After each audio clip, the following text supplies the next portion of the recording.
ఆయన తేడా మనిషి కాబట్టి తేడాగానే చేస్తారు. అయితే ఇక్కడ తేడా ఏంటి, ఎందుకు వెళ్ళాడు ఆయన? ఆయన ఇచ్చిన స్క్రిప్ట్ ని యథాతథంగా అంబటి రాంబాబు అక్కడ అమలు చేశారు, అందుకని ఆయన అరెస్ట్ అయ్యాడు. సో ఇక్కడ కూతురు చేత ఒక స్క్రిప్ట్ చదివించి పవన్ కళ్యాణ్ ప్రశ్నించమన్నాడు, ప్రశ్నించి కులాన్ని తీసుకురమ్మన్నాడు, తీసుకొచ్చి మరి వస్తాడా రాడా?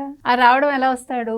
మీరు అన్నట్టు అందరిలాగా వచ్చేసి అలా ఒక నిమిషం పరామర్శించి వెళ్ళిపోతే అది జగన్మోహన్ రెడ్డి అవ్వడు. జగన్మోహన్ రెడ్డి నేచర్ ఏంటంటే జగన్ అనే నేను నన్ను అందరూ గుర్తుపెట్టుకోవాలి, కానీ ఇక్కడ గుర్తుపెట్టుకోరు, క్షణక్షణం తిట్టుకుంటారు. వచ్చాడ్రా బాబు మళ్ళా ఈ పాదయాత్ర అంటాడు, పరామర్శ యాత్ర అంటాడు, ప్రజల్ని చంపుకు తింటాడు. అయితే 10:45కి మొదలుపెట్టి 4:45 వరకు ఎవడైనా చేస్తాడండి?